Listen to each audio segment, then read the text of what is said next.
my sentence, cause I knew it wasn't right. The walls and the fences came closer every night. Only the light through the keyhole kept me hoping and alive. Just me, myself and I on a mission to survive. I gotta break on my way to paradise. I gotta break on a mission to survive. I gotta break on my way to paradise. I gotta break on a mission to survive. Yeah.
Something that I can't explain.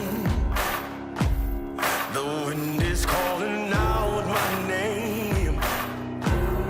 Let it rain on me. Oh yeah. You know I put in the hours, and I'm not gonna wait in line. I'm gonna take what's mine for the world to see. Oh yeah. You gotta take the lead. You gotta feel the fire. It's all that I see, and I still believe.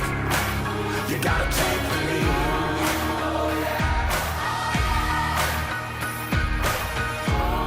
I'll climb above where the darkness is. I will never break at the will to live. Hey, they tried to drag me down, but look who's laughing now. Look who's laughing now. You gotta take the lead. You gotta feel the fire. It's all that I see, and I still believe. You gotta take the lead. Oh yeah.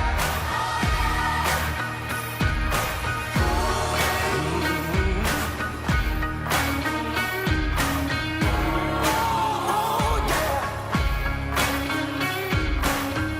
Somebody, nobody. Somebody, nobody. They did. Oh yeah.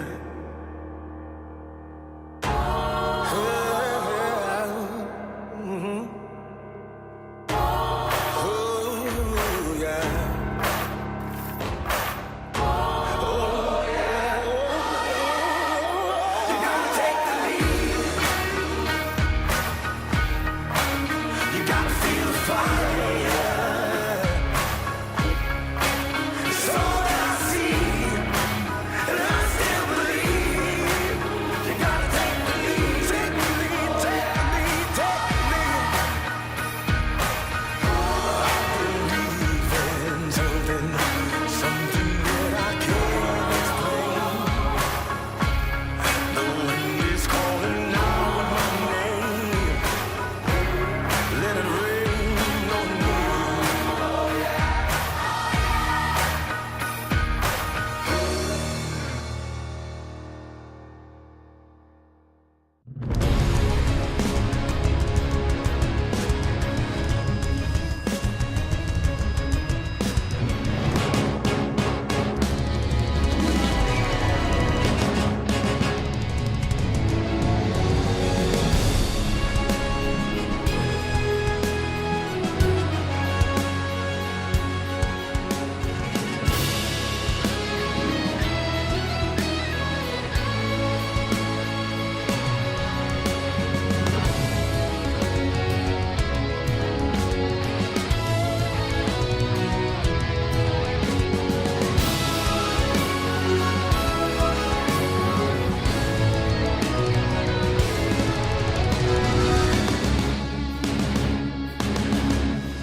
'cause we're invincible.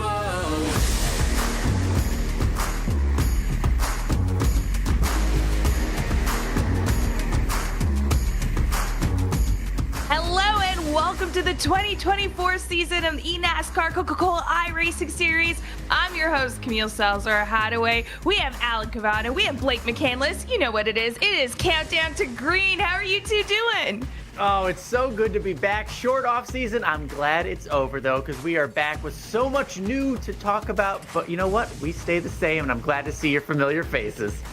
It is good to see both of you again. And I mean, it's hard to think it's already been a couple of months since we were back at the Hall of Fame last year, crowning a champion. And yet here we are again, ready to do it all over again and get started here with the class tonight at Daytona. I don't know if there's a better track that we could try and showcase these new drivers and these new teams at. I mean, new year, but same us and same community, so it is great to be back. But you know what? Before we look to the season ahead, we got to take a look at how last season ended. Well, good evening, race fans, and welcome to the Championship 4 finale of the 2023 eNASCAR Coca-Cola iRacing Series. Drivers, start your engines! Let's go racing at Homestead. There is the battle for third in the championship. Garrett Lowe now catching up to Nick Ottinger. The 15 car, Blake, maybe finally getting that forward movement. Nick Ottinger has dropped 5 spots since he peaked in P17.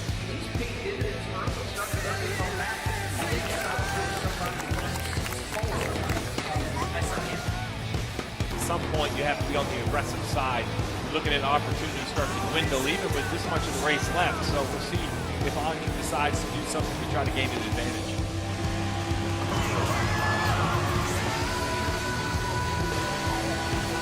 Every moment matters more now than ever. Wilson now just wants to see these laps count down. 3 to go this time by. Well, the driver is cool as a cucumber. The family is not. It's not. This is the best part. Like I mentioned before. Donovan Truss is going to win the race, but Steven Wilson has done it. The 2023 eNASCAR iRacing World Champion and $100,000 to boot as all those 10 shirts get a Coca-Cola celebration. Steven Wilson, guys, is an eNASCAR champion. Well, there you go. You saw it. How did it feel? You know, the NASCAR Hall of Fame. It was so great to have the finals there again. You know, Alan, what was your thoughts coming out of that experience? Well, just how great it is. I'll call it the Sunday support. We saw so many NASCAR Cup Series, Xfinity, and truck drivers there. William Byron giving the trophy. Of course, Kevin Harvick joining us on the pre-show. And little did we know, guys, that would be a preview because Kevin Harvick incorporated now right here in the eNASCAR Coca-Cola iRacing Series. It was just so cool to always get that support. It just shows how important this is, iRacing, eNASCAR, how important it is to the whole global NASCAR sphere, if you will. Well, I got to say, the one thing that really stuck out to me is looking at those shots of Steven Wilson's family. We had 3 drivers in that championship 4 that were from the city or around the area of Charlotte, and yet he had so much support that flew all the way in from Iowa to come watch him, and just watching his entire family there in those last few moments waiting to try and take the championship. Again, he was cool as a cucumber, as we covered in the highlights, but his family was so nerve-wracking. It was great to see them embrace, just like we saw with Casey Kerwin in his previous championship. The support at the event is fantastic to see. Well, I feel like eNASCAR is really for the whole family at this point. Like, you know, I've been blessed enough to be able to go to 2 finals, and yeah, you're right, Blake, like just seeing that support of the family come out, the friends, the extended family, like it's so great. It really is a family affair. But we got to talk about 2024 because this season is here and there's a few things that's new.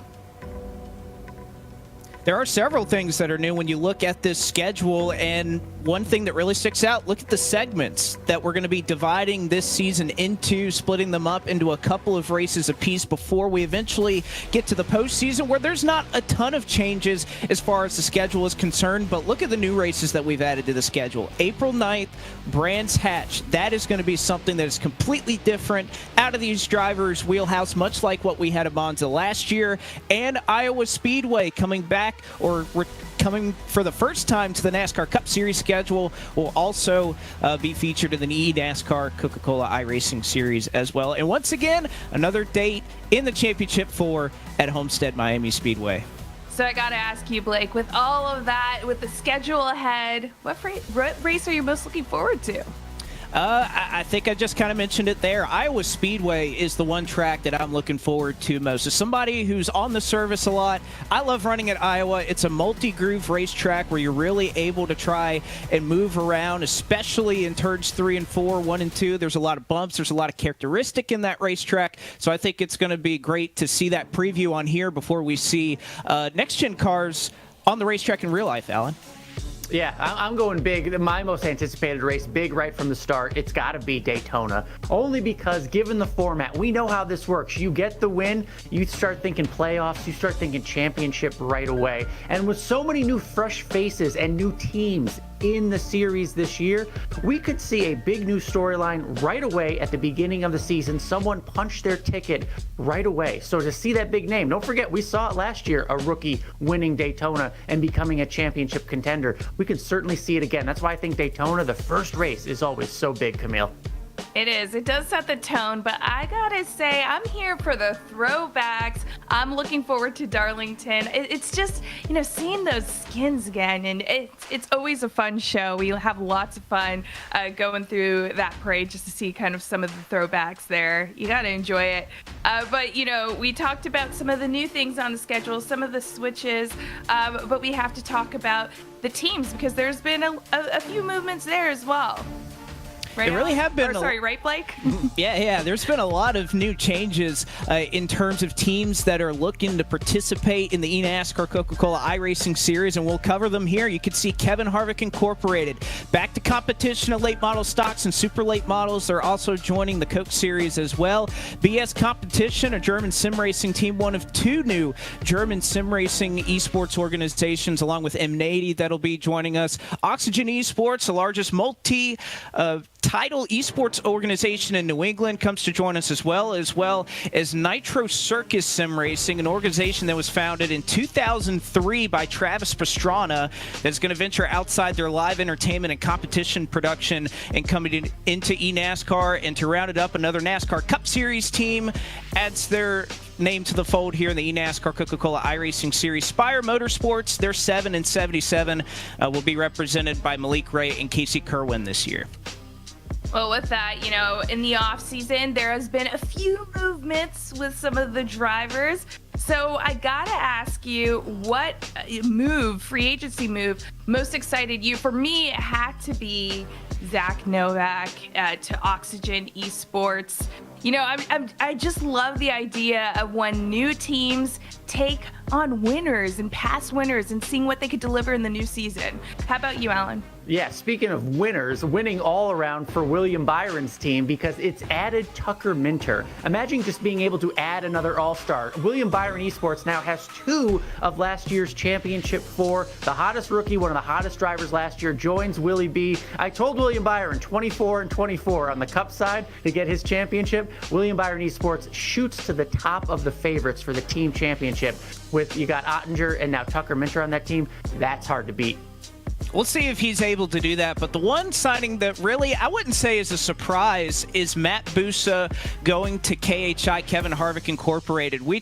Kevin talked about it a lot during the championship race last season about how Matt Busa has really become an integral part of Keelan Harvick's driver development on the sim. And to see that crossover we saw with Keegan Leahy last year working for 2311, that crossover of sim racing drivers who have become coaches for real-world drivers. Not shocked to see Busa, who already had a relationship with Harvick, sign with the KHI as well. All right. Well, Alan, I hate to admit when he's right. Daytona is a pretty big race. It sets the tone. So, Alan, can you talk about the event of this feature race? Yeah, that's Format? what's fun. Yeah, that's what's fun tonight is we get a little preview with this clash. We have 10-lap heats and 20-lap feature. Now, those heats won't have any cautions. The qualifying will set the heat grids for tonight. Heat 1 will set the inside lane for the feature, how they finish out. Heat 2, the results of that, will set the outside lane for the feature there. And only admin cautions in the feature. For those that are new here, Blake, what does that mean when it's only the admin cautions tonight?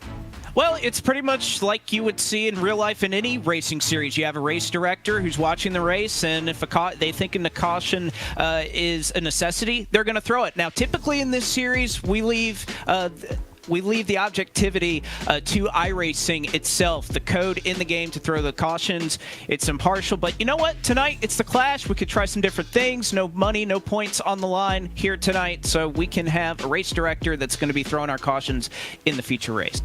Let's have a little fun with it. Let's shake it up a bit. Yeah. And that's what we're going to do here in Daytona. But we got to talk about the paint schemes. You know, I chose Darlington because of the paint schemes, but we got to talk about this season paint schemes and the drivers. You know, every team is going to be having their paint on their drivers. And look at this. Yeah, this feels very old school to those that know the iRock schemes back in the day. You know, just nice block lettering. You have the logos on there, and it'll help all of us, right, learn the new teams, the new drivers, and where everybody is, Blake, because there's been a lot of shuffling, and these schemes look really good just to show us who is where and who's going to be up front. I love seeing the different templates that we have, which, by the way, were just recently added into iRacing last week. The new Mustang for Ford and the new Toyota Camry. There's going to be some great paint schemes, I think, that we see both in real life and in the eNASCAR Coca-Cola iRacing series. These schemes were done by our technical director tonight, Cisco Scaramuza. He did a fantastic job on it. And, of course, like you said, going to be easy. We know there's a lot of change during the off-season in the eNASCAR Coca-Cola iRacing series. You could see plainly the name, the organization they represent, the number, everything you need to know. And by the way, Steven Wilson, you're going to see he is the only driver that's parked there on the left-hand side for M80. He's moved over to a new team this year. He's the only driver tonight that will have that red Coca-Cola banner on the windshield, as well as those red numbers highlighting Alan and Camille that, of course, he is our driver that won the championship just a year ago. The champ is here. The I love it. 2023 champ. And remember, those paint schemes are to get us acquainted in this race today in the feature race, but you know, they will be going back to their paint schemes in the rest of the season, so do some studying tonight because you want to know who's who. Now, speaking of who's who and Steven Wilson, last year here on Countdown to Green, or every year, we do like to do a little thing called our drivers picks. Unfortunately, Alan won that last year. And how picks Trophy works, time. Trophy time. Yeah, where's his graphic? How our picks work here on Countdown to Green, if you're new to this series, is that each of us, the three of us, choose a driver for each race based on how our driver places. We get points. Obviously, we don't want our driver to come in last. The person with the most points wins the season's picks. Alan, I do owe you a congratulations from last year. Boom. But I don't owe you to go first for telling me your pick for Daytona. Let's start with Blake. Blake, who are you choosing for this race? Well, you know what? I think the pick for tonight is so simple. He's back in the Coke Series. 4-time is back and ready to make some noise. I say he starts it tonight in the number 69 E-Racer Chevrolet. Ray Alfala is going to victory lane tonight at Daytona. Book it. Not a bad pick, a little nostalgic. I'll go a little nostalgic too. 1 year back, the last time we were at Daytona, who took the checkered flag? Tucker Minter, not a rookie anymore, with a brand new team, a year of experience. He starts this season out really high, gets another checkered flag at Daytona. Camille? You know what? I think I'm going to go a little bit back, but just back to the beginning of last season. We had the series winner of the previous season win the feature race, and I'm going to do that again with Steven Wilson. I think Steven Wilson is going to win this one. Maybe it's a little defensive. Maybe. But you know, Well, hey, I'm good here for strategy. it. You're picking the champ, but I made the right choice, and we'll see what happens in a few hours. Oh no, it's already started, Blake. It's already started, the smack talking. But you know what? We are here, Countdown to Green, ready for Daytona. Evan and Blake are about to take over for the race, but don't worry, we're not going anywhere. We will be back in the middle, like a little pre-race segment with a special guest. So you want to just stick around because Ryan Vargas is going to be joining us for a little interview, so it's going to get juicy. But for now, enjoy the race.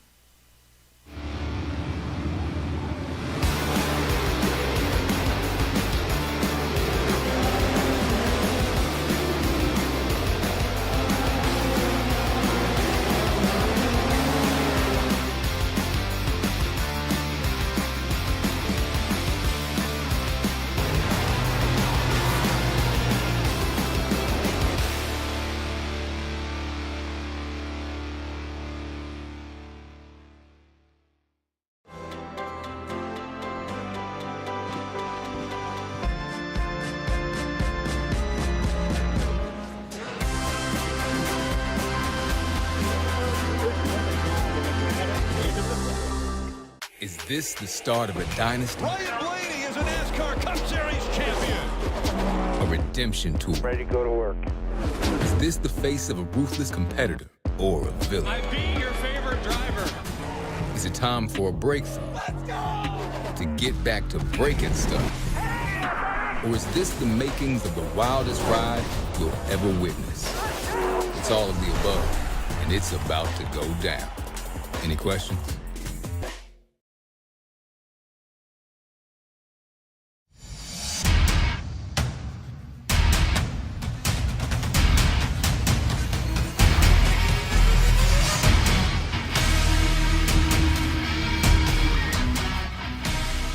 Live from iRacing's virtual Daytona International Speedway, we say good evening, sim racing fans, and welcome to the 2024 eNASCAR Clash at Daytona. Well, we are still 2 weeks away from the official kickoff and the beginning of the road to $300,000. But as we bring you inside of the iRacing booth, we are happy to be back. Alongside Blake McCandless, my name is Evan Kosoko. And Blake, the Clash has returned to Daytona once more as a bit of a teaser for when things get serious in a couple of weeks.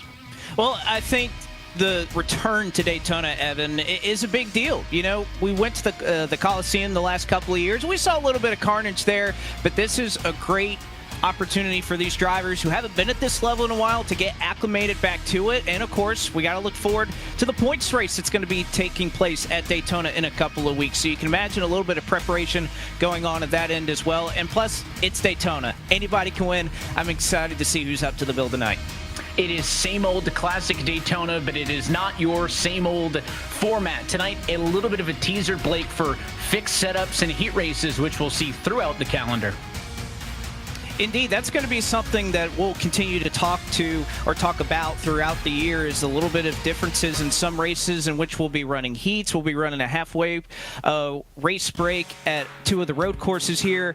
So to get somewhat acclimated to that and to create an excited format for tonight, which of course you'll see Heat 1 sets the inside line, Heat 2 sets the outside line. If you watch World of Outlaws series here on iRacing, you know exactly how this works. And then of course we move forward to the 20-lap feature. We will have cautions thrown by race control, but no cautions will be taking place in those 10-lap heats. It is going to be a fun one, and of course, when we combine them all and do it at the end, we'll be racing for the first checkered flag of the year. It doesn't count towards points, but that is not going to stop the 40 best oval drivers in the world from putting on a show and fighting for the win here in Daytona Beach. So as the first heat gets ready to roll, qualifying has already been completed. Let's go trackside and take a look at your Coca-Cola starting grid. And it is the true rookie for FGR Excel eRacing, Seth the Merchant, will start on pole position, and he'll be next to William Byron Esports' 97 machine. That is Tucker Minter. Row number 2, we'll see the Williams Esports 51 of Donovan Strauss, and the second of those William Byron Esports Chevys, that one, the 25 of Nick Ottinger. Back on row 3, it is the all-new Oxygen Esports number 22 machine of Femi Olatunbosin and the Front Row Motorsports 38 of Michael Cozy in P6. Back on row 4, it is the Pittsburgh Knights number 27 Cody Bias next to Austin Dillon's entry. That's the 33 Team Dillon Esports car of Taylor Hurst. And to round out your top 10, on row 5, inside line, the Junior Motorsports 88 Chevrolet of Briar LaPrade next to Parker White. He's driving the 53 car for Williams Esports. Starting 11th tonight, a return effort from Michael Guest for 23-11 after his playoff appearance last season, as well as Zach Novak. We mentioned his move to M80, who'll roll off from the 12th position tonight. Change for Malik Ray. Spire Motorsports joins the gang. Malik Ray, one of their drivers, will start 13th. 14th will go to Ryan Luza, another M80 driver for the number 80. Ryan Doucette in the number 55 will start in the 15th position with Matt Booth. So we mentioned KHI, new to the game. He'll be starting in 16th. Four-time, the GOAT, Ray Alfala. He's back with eRacer starting in 17th tonight. Timothy Holmes will once again be back with RFK. He starts in the 18th spot tonight. And to round out the rest of the grid here in Heat 1, we have Caden Honeycutt, who's made the move over to the iconic number 8 for Junior Motorsports. And in 20th, Vicente Salas. He'll be leading an effort for Tony Kanaan Esports in the number 11. So look top to bottom at your Coca-Cola starting grid. You mentioned Alfala back in the series, a 27-time eNASCAR winner, the only multi-time champ. It is good to have him back in this series, and we'll be using those special paint schemes that Camille and the crew talked about on Countdown to Green to help us understand as well where all of these drivers are moving to over the course of this new season. But lined up and ready to go for the first race, why not introduce one of the 4 rookies who are competing for the first time, Blake, in this 2024 season. You're dialed up with tonight's pole sitter. It's Seth the Merchant. Seth, I know it's really no shock for anybody who's been around the iRacing community. They know how strong you are on these plate tracks. You qualify on pole in your first eNASCAR appearance. How are you going to keep it up here for 10 laps and hopefully 20 laps in the feature later? I got to try to get up to the top lane. The bottom's just going to get pulled back. So hopefully, we can get in line and try to make some moves here and get a good starting spot for the main. Well, you got your teammate right next to you in Tucker Minter. That's going to try to make things a little bit easier for you. I know you got a lot of friends up front. We'll see if you can make it happen. Good luck tonight. All right. Thank you. He's got the best seat in the house. You mentioned some technical alliances as well, some teammates near the front. The William Byron car is up on the outside. Curious if they're going to make it difficult for Seth to get up there. As you mentioned, Tucker may allow that 14 to get up there as they try to help each other out as well amongst some of these teams, and looking for the lights to go out on top of the pace car this next time around. 20 cars in this format with the 2 heat races, the feature, Blake, kind of an example of the duels, right? We're setting the grid. Of course, this does not affect the Daytona season opener in 2 weeks' time tonight, all for bragging rights, but the finishing position from this heat will dictate the inside line starting order for the feature. So you win this one, you've got pole, you finish second, you've got third, and so on and so forth. Makes it easy, and the other thing that makes it easy, Evan, is we only have 10 laps in these races, and that's really not a lot of time. We're not going to have yellows thrown in either of these heats tonight, so you want to try to get to the front, but you want to try to stay cautious. If you've been running the Draftmaster series here on iRacing, you'll know exactly how this works. A sprint to the finish, no cautions. You have to go pretty much all out the entire time, and again, with not really much on the line tonight in terms of you're not going to lose positions, you're not going to lose points, you're not going to fall back into potential relegation. These drivers, they're only here to do one thing tonight, and that's to win for their new race teams and to try to prove that they're going to be a factor here in this 2024 season. Yeah, there was so much movement over the course of the offseason. Of course, 6 new teams joining the fold.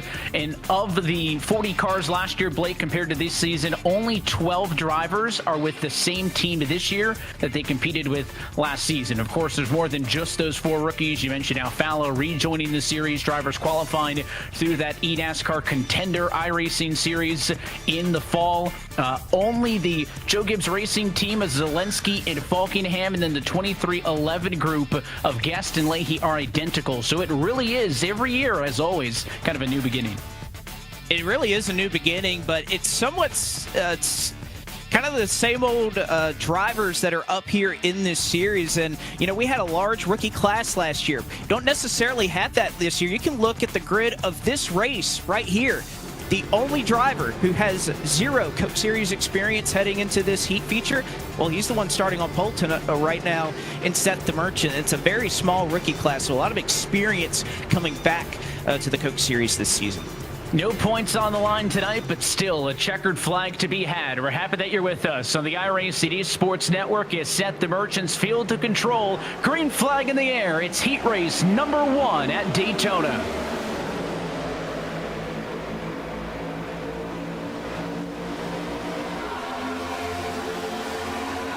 3 wide, shuffling already towards the rear of the field. On the front row, though, still side by side. No opening up top for your pole sitter, Seth the Merchant, who continue to lead the inside, pushed by the 51 of Donovan Strauss.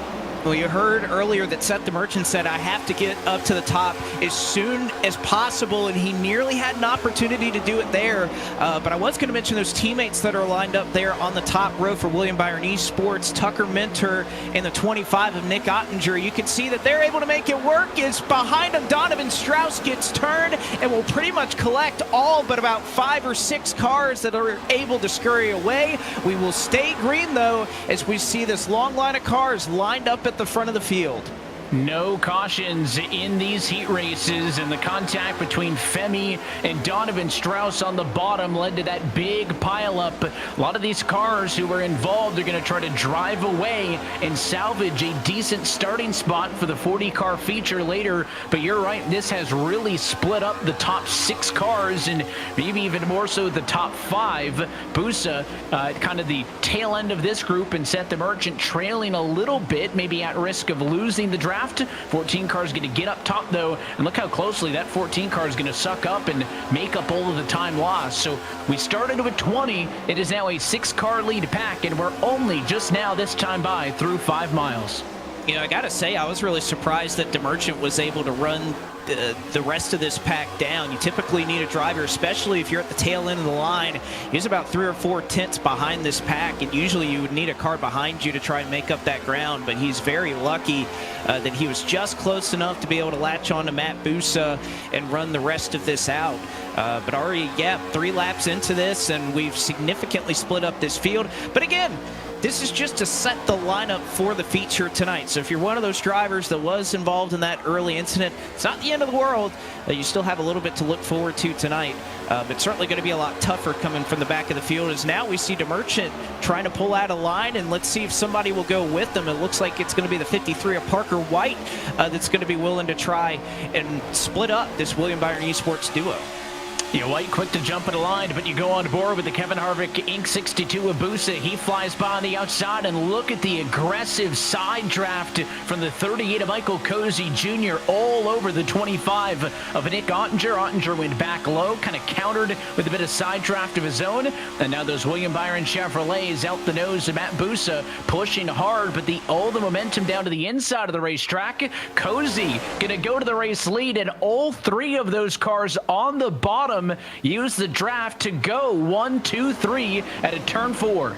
It looks like shades of 2012 or so with 2-car tandems. It was the William Byron Esports pair that got broken up. It gave the rest of this line a huge run, and now they're going to get one back. So once again, it'll be Matt Busa this time, or excuse me, Tucker Minter, that will go back to the race lead just as quickly as they lost it. They get it back. So this pack getting awfully racy up here just halfway through, and you know, this is a great opportunity for them to learn, Evan. They pretty much have the lead. As long as they don't wreck, they can kind of try a few things out, make some moves, see if the bottom can work, see if the top is where you want to go. They can try all these things with this little bit of a mini pack. It's almost like a practice session, if you will, one of the pit parties that they had going on a little bit earlier before they turned them loose for green, to be able to experiment and try some things out without a ton of penalty, as long as, again, they don't crash. But we'll see Cozy, who once again, just like he did earlier, he started the move from 4th. He side drafts Busa, and he'll try to make the bottom lane work again. You're right, able to make some moves that would not be an option for them if they were in a large pack. And again, if you go through wide, if you try to draft, make a lane, whatever it is, the biggest penalty is simply falling to P6 in this lead pack. So they're certainly more comfortable to make those kind of decisions. To look off of the back of the Tucker Minter number 97 car, he leads the outside line, has led 4 of the 5 laps complete so far tonight. But as you look back out the front, the inside, the place to be on the move. Bit of a shuffle there, though, as Parker White gets shuffled out of line. He'll jump up to the top side and left down low. Cozy drafting with the 14 of DeMerchant. And then those 4 up top get hooked together and they get the speed once more. So this time by 5 laps to go in this race. Now 4 to go. So closing in on the end of this 10-lap sprint. Remember, all of these drivers fighting for a qualifying position for the feature. The winner gets P1. Worst case scenario, if you can deal this out between the 6 of you, well, P6 would only find themselves just outside of the top 10. A pair of rookies leading this pack in kind of 2 completely different seasons that we saw. And you have to wonder, how does their sophomore campaign go? You have Tucker Minter, well documented. Won at Daytona, followed it up with another win at Charlotte, and was competing for a shot to win $100,000 in the championship floor last season. However you look in front of him, Parker White is no slouch. And really, I think you can consider Parker White one of the best sim racers in the world. Oval, road, doesn't matter. It's why Williams Esports wanted him, because he's not just a world championship driver here on the oval side of the service, he's into the row side as well. And I think somebody that is really set up for a breakout sophomore year. And I think you could say the same thing on this onboard right here with Michael Cozy Jr. Was so consistent last year, came up short of just a couple of opportunities to win a race. And, you know, we've seen, Evan, that's pretty much become a requirement to try and make the playoffs now, is you have to win with 10 spots on the line. You have to be able to win one of those races. Cozy, unfortunately, not able to do it last year, but more than capable, and I think gained a lot of experience there in his first season. Yeah, finished 13th in the standings, automatically requalified. This is that second group back. It's about an 8.5-second differential from that lead pack of 6 to the battle for 7th auto back. Briar LaPrade, Caden Honeycutt, Timmy Holmes, and Femi Olatunbosin is this group of 4. They cannot catch those leaders unless that lead pack has some major issues. They also have a significant advantage over the 3rd pack down the line, so they're pretty safe 7th through 10th to fight it out amongst themselves. Same story with these leaders, but I don't know how polite they're going to be. The 38 with a big run, huge block to the inside. No. Nick Ottinger shuts the door. Cozy leaves no room to spare as they look for the white flag. I got to give props to both drivers. Cozy wasn't willing to let him block, but Ottinger held on to it. Great job by both of those drivers as Cozy was in the back of the field, lined up with DeMerchant, who, again, they've been longtime friends trying to come up through the ranks together. They form up at the right time, but the rest of the pack's going to have a run here. How does William Byron Esports form up as DeMerchant and Cozy get separated? Minter's going to go to the front again down the backstretch. Yeah, they just were not linked up. Seth looked like he tried to find a way around Cozy. Oh, and the teammates get together. Ottinger turns his teammate. Now they're all crashing in turn 3. Race leader Parker White. Cozy to the inside from 2nd. DeMerchant watches on from 3rd. Is there anywhere for the 14 car to go? Another touch now. 3 wide to the stripe. He'll spin on the inside, and Parker White will win heat race number 1. The 2nd pack comes to the stripe. Another side-by-side finish with Honeycutt getting the advantage over LaPrade by 2/100ths of a second. And I think you could see Parker White's experience right there. He knew the history that DeMerchant and Cozy have, being able to work together. He knew he wasn't going to have any shot but to try and make contact. And you know what? He's held on to a lot of race wins like that over his sim race career here recently, able to get the job done here in this heat race.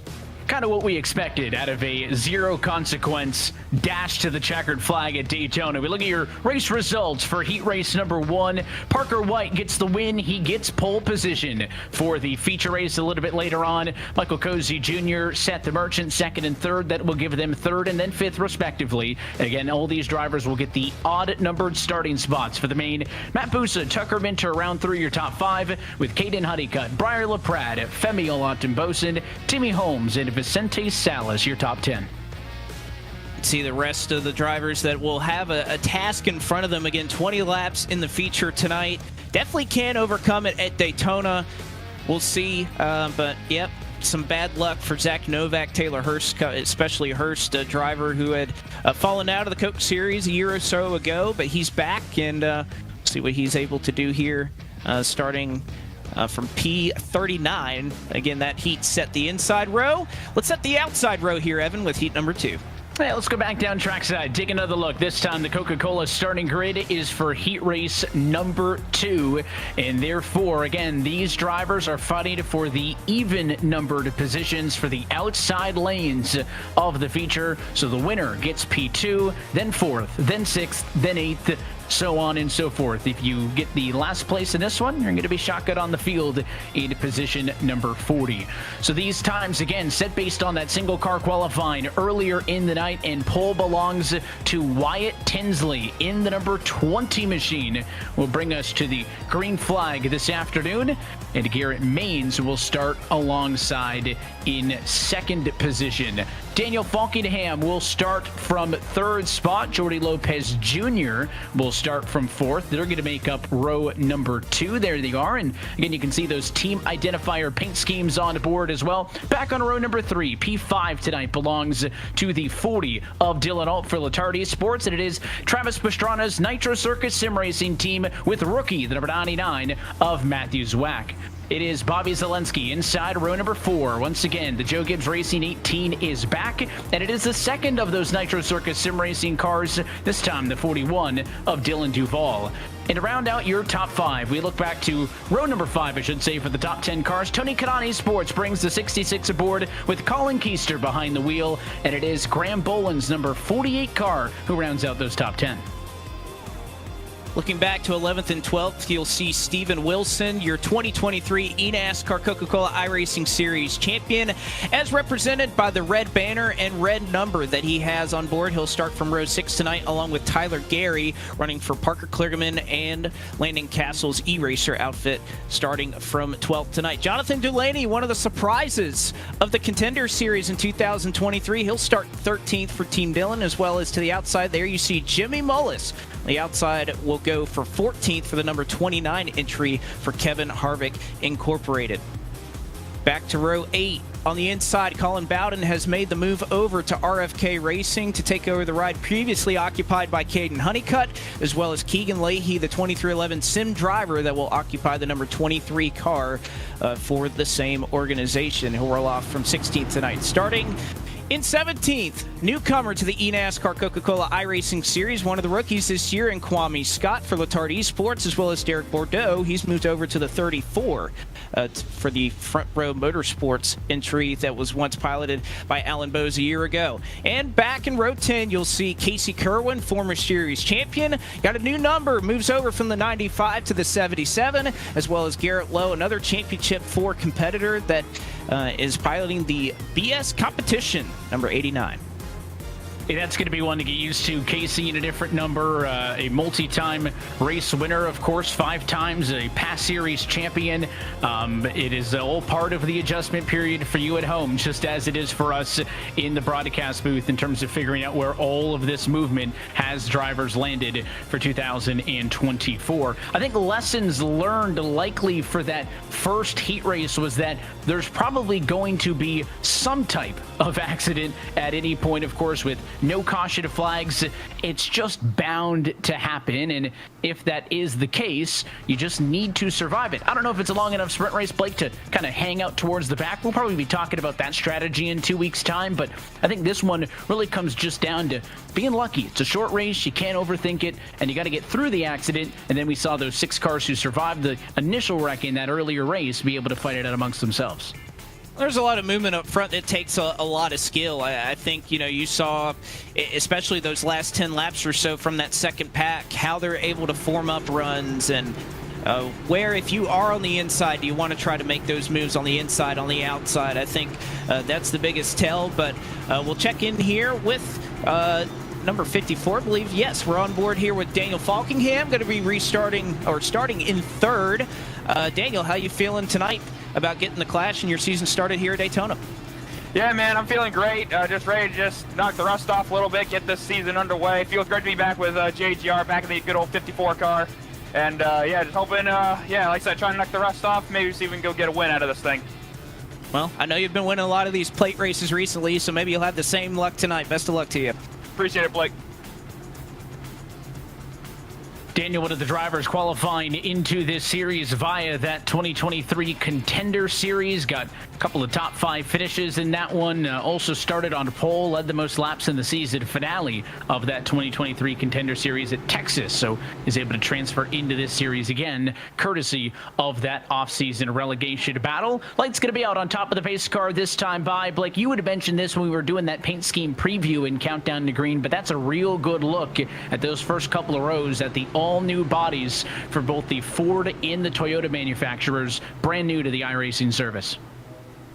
Yeah, those were just added last week, so great job by the iRacing production team to scan everything, build everything, do everything necessary. It's a lot of work that goes into putting these cars in the game, a lot of artwork, everything, all the engineering staff. They did a great job, and again, these cars look really, really great. You could see even on the back end of this pace car exactly represented, and you know, I think it's been a great preview, Evan, to see what designers are going to be able to do with this race car. You know, iRacing is a hotbed for painting, for designing, for people who are able to make that crossover that start in iRacing or any of the old Papyrus titles and eventually make their way to designing for real outfits. But I'm excited to see what Cosmin Yanishu and Ryan Williams, JD Laird, and some of the great designers we have in this sim, the type of concepts and the schemes that they're going to be able to come up with this year, because these Mustang and Camry bodies lends itself to having some really fire paint schemes.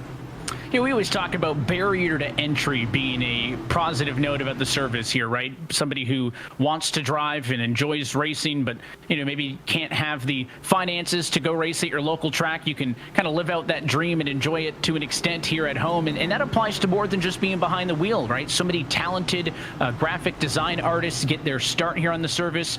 Anybody can jump into the paint booth, open up Photoshop or whatnot, and draw yourself a paint scheme up where, you know, the only limitations are your imagination. Blake could apply to people who, you know, want to get into race broadcasting or media or anything. There's so many fun things, and it'll be fun to see some of the paint schemes, especially when we get those sponsored cars that roll out, starting with that season opener in 2 weeks' time, on how good these cars look on the service. We've already lined up, though, 20 of them. Let's set the grid for the outside for the feature. Pace car off and in. This time it's Wyatt Tinsley in control. Green flag in the air.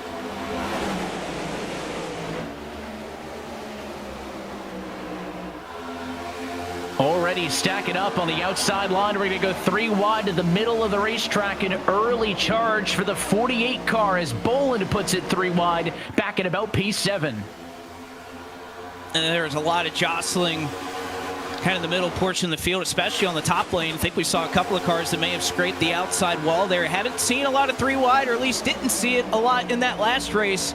But everybody, I think, kind of starting to fight towards that top lane that we heard Seth the Merchant talking about in his interview, how important it's going to be to try and make that work. But just as quickly, we see a little bit of everybody starting to dip down on the bottom 2. Casey Kerwin also started 19th. He's that 5th car on the inside line right now, trying to make some moves. But it is crazy out here right now. 3 wide, pretty much outside of the top 3.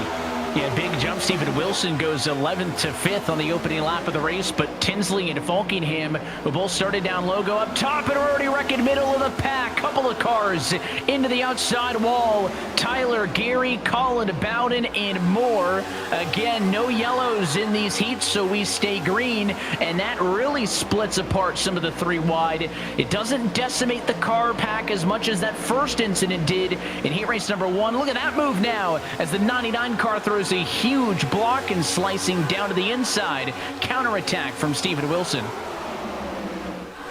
Oh, they're 4 wide, further back in the pack. Casey Kerwin trying to make a move. He's going to get to the back of Dylan Auld, and he's going to be able to sustain that hit and try to take that shove and go up to the front of the field. But it seems like as we've kind of thinned things out here, Evan, that we're going to see a lot of drivers who very suddenly move out of line, that they build up a little bit of a run on that outside line. They're going to take that run. They're going to create a little bit of side draft on that car in front of them, try to help them move forward a little bit, and then they're going to get back up. That's kind of what we've seen really through the first 2 laps here. Keith Leahy and Kerwin's done it a number of times as well. And maybe a small opportunity to take a breath as that outside line becomes the dominant lane right on cue. Somebody drops down to the inside. It's Matthew Zwack again. He'll get down in front of the 40 of Dylan Alt and lead that 4 or 5 car contingent on the bottom. One more driver trying to get down. Bit of a touch there as that 30 machine just could not get some space, and now going through the sucker hole is the 90 Jordi Lopez going the wrong direction through that 3rd lane, and now the outside's falling apart. Maine's going to drop down to the bottom as well. Tinsley's got no help, and the inside has the advantage down the super stretch. I think you see right there why Lopez wanted to block that inside lane. He goes from 4th all the way to the very tail end of this pack. It is so quick that you can lose all of your track position. One move goes wrong or nobody goes with you, and all of a sudden you're in a free fall through the rest of the field. But we've seen the middle groove kind of come into play here, not working so well. Kind of when you get, as you turn with the sucker hole, you just kind of fall to the back of the pack. But right now we'll see that's Bobby Zielinski trying to make a move happen with Keegan Leahy in tow. Just not able to make anything happen right now. Is right on board with the newcomer and rookie, Kwame Scott. And Kwame's got a good view of all the contact in the middle lane there as cars from the bottom pull up and try to block, and it's not going to work out. Zielinski nearly spun out behind this. He saves the race car, and just as quickly as the outside line was falling behind, they're the only ones left standing as everybody else on the bottom got discombobulated. Now the inside going to try to group back up a healthy amount of 6 cars down there on the inside and 6 cars up on the outside as they all snake between the inside and the top. I don't think anybody is spending more than a lap or 2 in any given lane. Unless you're just up front here and you're able to just kind of manage things from the top side of the racetrack. As you can see here, Garrett Maines doing just that. Somebody that is popular on the service and has been streaming a lot more the last number of years or so, as a lot of people asking him questions about how to drive. Well, you can see exactly why, because he's leading this group and trying to manage them all behind. As you can see, a little bit of a run starting to form on the bottom side right now. It's still just the same couple of cars that are trying to make that bottom groove work. Kwame Scott's trying to get up to the back of Jonathan Delaney. But again, just can't really, just need more cars there on the bottom lane. It's going to take more than 2. We've seen 3 or 4 maybe work. And see right now they're able to get about 4 or 5 or so there on the bottom to try to make a move.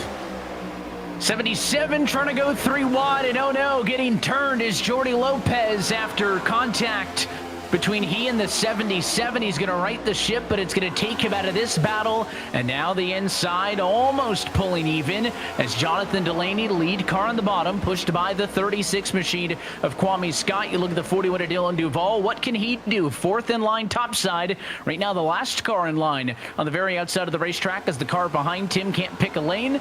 And now he will decide, does he make a move to the bottom? Cars up top haven't been particularly loyal to the cause. Every chance they get, every time there's a run either on the bottom or in the middle, they seem to be quick to pull the parachute and bail out on the top side of the racetrack. And now inside of 3 laps to go in this race, a little bit of lap traffic. They're going to have to squeeze high to get around the 17 at Colin Bowden. Bowden just going to get kind of picked up by the pack there because the 99 Zwack never got out of the way. Yeah, I was about to say Delaney had a huge run that had built up. He had a lot of momentum from behind and just wasn't quite able to make it work with Bowden kind of pulling up there on the bottom. Again, not doing anything wrong as a lap car. Sometimes you stay high, sometimes you stay low. Unfortunately, just didn't pick the right lane, but they're going to have a huge run here. If Wilson is clear with Delaney, he's going to have a massive run. Now, can they stay? That's the other thing, Evan. When you're pushing these cars, you can see Delaney has a huge run. They both move together, but they didn't move together in the same way. They get disconnected, and now Delaney, who looked like he may have had a run good enough to try to go to the lead, well, guess what? Now he's going to fall all the way back. Wilson is going to take his spot, and perhaps he's going to lose some more, as indeed he is. He's going to free fall to the very tail end of this pack. Couple of stragglers just out of the conversation. Zwack, Boland, Kerwin not close enough to be a part of the 8-car battle with the race lead on the line. The 12 of Garrett Maines will look to lead lap number 6 on the afternoon as he comes off at turn 4, and we look for the white flag for this second heat race to become official. It's Maines, Tinsley, Falkingham, first, second, and third. You jump on board back in traffic there with Dylan Alt. When do you make your move? There's another lapped car up the road. Well, I think it's coming here in 1 and 2. Wyatt Tinsley, and you heard NASCAR Cup Series drivers talking about this when Austin Cindric won the Daytona 500. He talked about how everybody was backing up, trying to build a run in 1 and 2.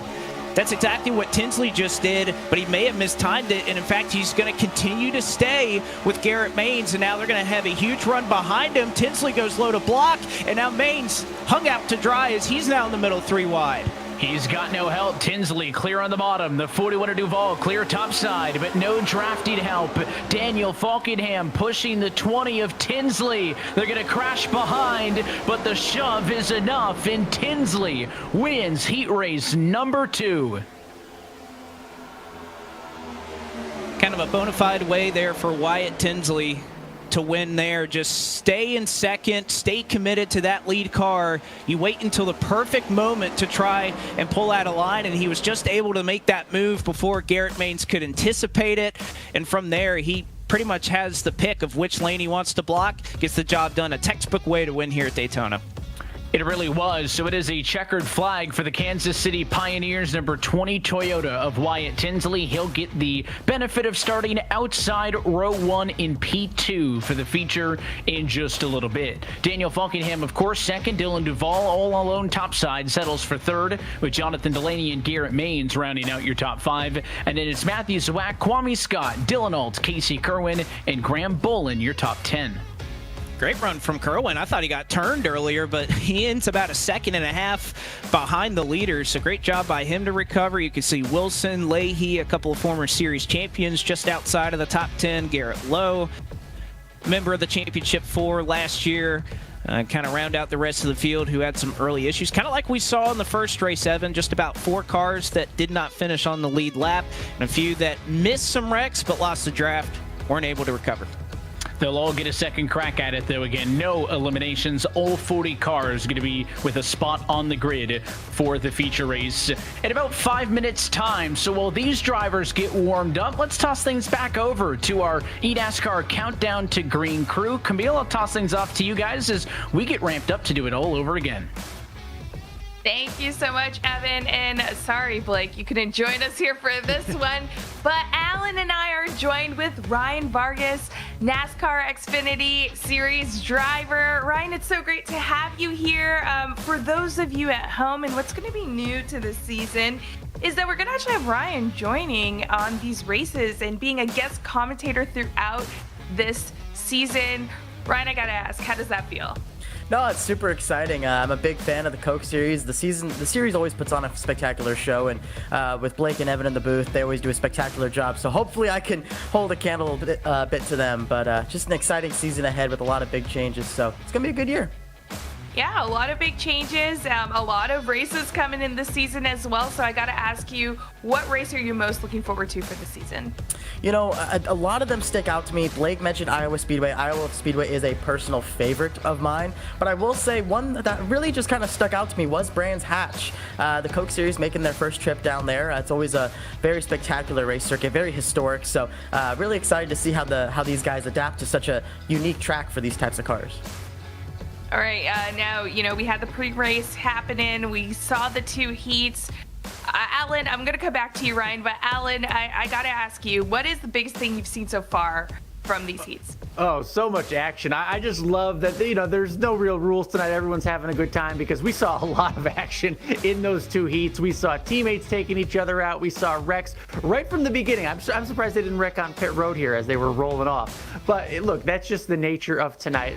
Use it as a practice session. Use it to get some, to learn what you can do. And I'm talking, you see these wrecks early on in the race, just taking out part of the field. These drivers, unfortunately, had no chance of getting a good starting lineup. position, but this is toward the end of the race. That's teammates there tangling at the end, new teammates, mind you. And then we have the win right here. Unbelievable that Parker White was able to get the victory. If he's good also on super speedways as he is on road courses, it's going to be a long season for these guys. Ryan Vargas. Man, the biggest thing that I saw in these heat races was the fact that track position is key. If you were in one of those first 2, maybe 3 rows, you were in a perfect spot to make sure that you were able to be there at the finish. The other thing I noticed, who are your friends? Who are you going to work with throughout the night here? There's always a bunch of chaos here, but the biggest thing that I too was just how much you got to push. There's a lot of the factor. It felt like we were back in 2011 for a little bit there with how much the tandem came into play, but you saw tons of chaos, no cautions in these heat races, so there was a lot happening, but Wyatt Tinsley, one of those drivers who stayed up front, made the most of it, got the win. All right, well, there was a lot happening in these races, and for that, Alan, I think we got to check in with some of these drivers. Yeah, let's go. And a familiar face that is new once again here in 2024, the champ, Ray Alfalla. Ray, you with us? Gotcha. Yeah, man, good seeing you again. I saw you the other day at production day, looking clean, looking fresh. What's it like to be back in the Coke series? Thanks for having me back. It's a little weird, not gonna lie. I was just commenting on how good the contact box is in the cars, and how you missed just 1 year really, and a lot changes, it feels like. So it's a new feeling for me. I feel like a rookie. Yeah, you had certainly a nice welcome back. I think you were involved in that first minute crash, first part of the race. Were you able to garner anything from that heat race that you can apply to this main event coming up and maybe salvage a nice day? Yeah, we learned enough. I mean, I know it was only like a lap, but then we watched the second heat and we kind of figured out that, a lot of it is unpredictable. But, I'm ready to get the E-Racer 69 car in victory lane. Yeah, good stuff. And we're happy to have you back. And good luck tonight. Good luck the rest of the season. Show them how it's done. Put another banner up in your house. Thank you, guys. Yeah, always fun to have Ray Alfalla back. I mean, one of the champs, one of the biggest names, Hall of Famer, if you will, in this series, back in the series this year. Yeah, I'm just really happy that we're back here this season. It's so great to see all the action unfold, but we got to talk about the action tonight, Ryan, because the format's a little bit different, seeing this is a feature race. Yeah, the format is a bit different tonight. We're doing fixed setup, so everybody in this field from the top to the bottom has the same exact setup. We just saw the 2 heat races. Heat race number 1 set the inside line. Heat number 2 sets the outside line. There were no yellows in that race, so the field is a bit jumbled up heading into the main event. Adamant cautions only for the feature, so just like in race control in real life, we have somebody calling the shots in the booth to make sure that we get yellows for the big ones if need be, and maybe try and keep the race a little bit more orderly. Keep it a little bit, just a little bit more orderly. Well, you know what? This was order enough. Thank you so much, Alan, Ryan, for joining me back for this Countdown to Green check-in. But back to you, Blake and Evan and Blake.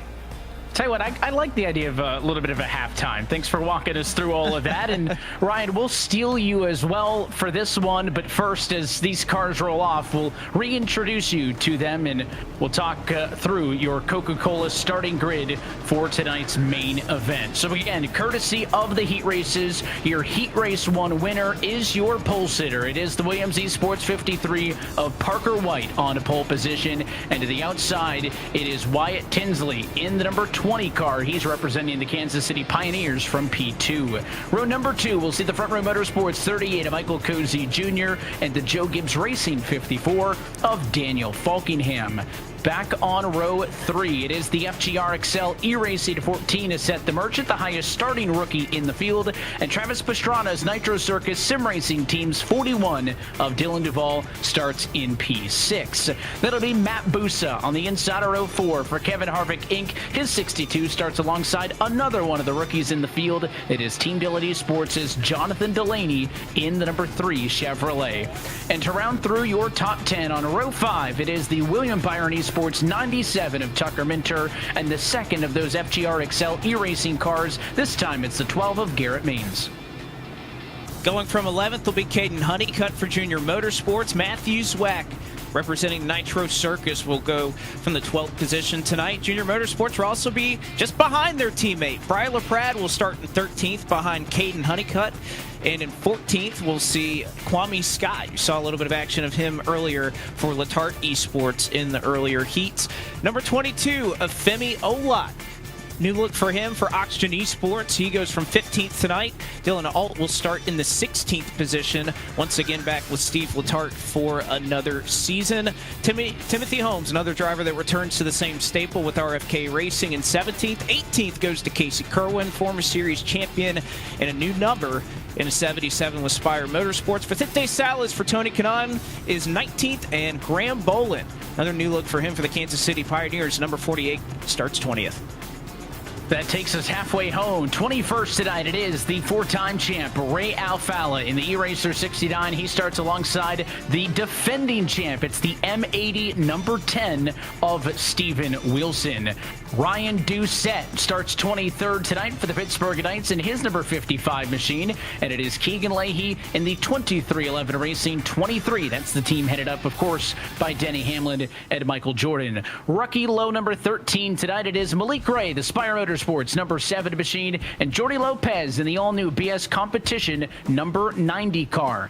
Back on a row 14, it is the 2311-45 of Michael Guest, not too far from his teammate. Neither is Garrett Lowe. The second BS competition entry is the 89 car out on the outside of row 14.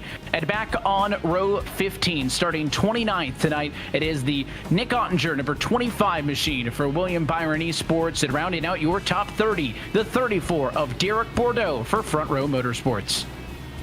Same team and same numbers for each of these drivers in row 16, that being Donovan Strauss for Williams Esports and Bobby Zielinski for JGR, starting in 31st and 32nd respectively. Cody Bias will start 33rd tonight. Pittsburgh Knights for that number 27. Colin Bowden will go from 34th for RFK Racing. M80 is represented by the number 80 of Ryan Luza. 36 will be Tyler Gary for eRacer in that number 42 car. Starting 37th tonight, Oxygen Esports' own Zach Novak, along with Jimmy Mullis, who will go from 38th, the other KHI entry.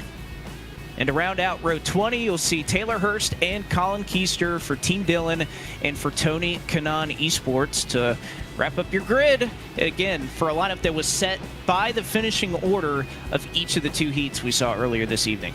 It's a look all the way through at your Coca-Cola starting grid. And Ryan, I hope you were taking notes. We'll have a quiz on the first caution flag of the afternoon. You mentioned something too, previewing the format for this one, and I had mentioned it off at the top, right? This is a slight preview of what we'll actually see in some points races this season, and that is fixed setups and heat races. We will not see those two elements together on any points races this season. However, fixed setups is pretty important because at this level of sim racing, it's a big deal. All the time and work that goes in with the technical alliances behind the scenes. When we go points racing at Talladega in stage 2 of the regular season, it'll be just like tonight, fixed setups. Talk a little bit more about what that means behind the scenes. Yeah, I mean, behind the scenes, really, it just gives these drivers a little bit of an opportunity to just focus on racecraft. Gets them the opportunity to go out there, work with their teammates, whether it's the people that they work with behind the scenes or the people that they work with on the Coke Series side, and really just get used to drafting with each other and seeing, okay, how do we play all this stuff? As we're going to get Parker White in here to have some words. He starts on pole position. That was courtesy of the heat race win for race number 1 on the afternoon, and Blake's with him.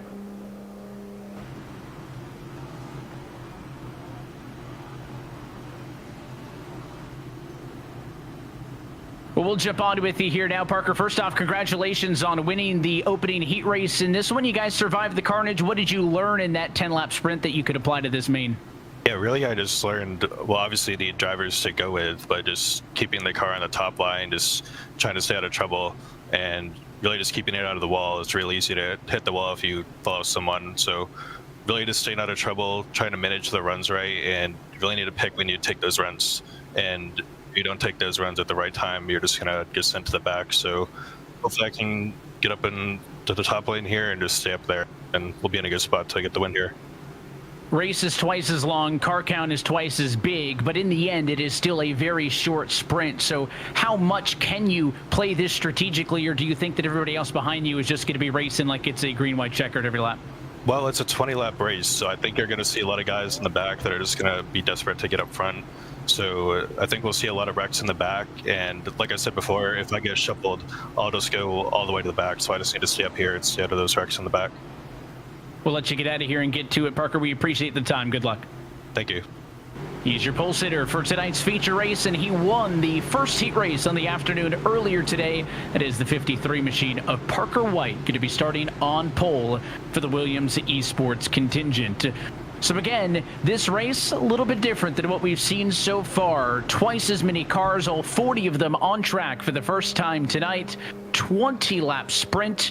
But there is race-controlled admin caution flags, Blake. That, I think, going to be the big difference, because we knew when there was a pile-up in the heats, it didn't matter. Here, I assume if we get a big pile-up, we'll probably see a yellow flag from the tower. In a 20-lap race, any caution period is going to take a chunk of those available laps out of the counter. Yeah, it is. I think I was just about to mention that. You make a great point that any little amount of caution flags that we do see is going to take a big chunk out of this race when you only have 20 or so laps to go. Now, granted, iRacing does a good job at a lot of these larger plate tracks. The caution period is shorter than what it would otherwise be at a Pocono or well, maybe not Pocono, that's a big track, but maybe New Hampshire, Richmond, Bristol, you know, those type of tracks, they kind of cut down just like the caution length you would see in real life. So it tries to do a good job of that. But yeah, we'll see if these guys keep it together. And, you know, I don't think it'll be quite as chaotic as what we saw through 10 laps through a feature race. I think a little more on the line for these drivers. I'd say we go a little bit further, but who knows? Feels pretty real with 40 cars on track again. No playoff points, no money, nothing on the line in terms of the championship quite yet tonight. But still happy that you're with us, as always, on the iRacing Esports Network. Pace car off and in. Parker White and Wyatt Tinsley are on the front row as we say, let's go racing at Daytona. Clean start through the top 20 or so, inside and outside, even as they get through the gears, and already at 165 miles an hour to turn one. We've already seen a lot of these drivers have a lot of experience pushing each other. Everybody on the inside row was in one heat, everybody on the outside row was in another, but yet you can see Parker White not going to waste any time. He thinks the top is where you want to be, and they're already going to make a move towards the middle, as that's riding on board with the Spire Motorsports entry, I believe, at Casey Kerwin. Yes, he is. That was the same move he made earlier in his heat. He started in the back, he tried to make a move up the middle to go to the front, and as you can see, 3 wide off the corner, but the top lane, at least at the front, prevailing for now. Well, we heard that comment from Parker White when we chatted with him. He wanted to get up top. Seth the Merchant told us the same thing, Ryan. What's so important for these drivers to get to the outside lane right away? Yeah, I mean, when you get all these guys lined up in the top lane, it's really just maximizing the RPM. You're able to run a lot faster in that top line, but I'm keeping my eye on Seth the Merchant here. He's getting a huge shove right now from Matt Busa, and that's just going to be really big. It's going to be a matter of who wants to help you, who wants to push you to the front. And oh my goodness, you see Cozy. Cozy's another one of those guys who's not afraid to push. So while the outside lane is the place to be, I wouldn't ride out this back line as they're starting to stack up in the middle. Oh, and there's going to be issues towards the back. A couple of cars spin off at turn number 4.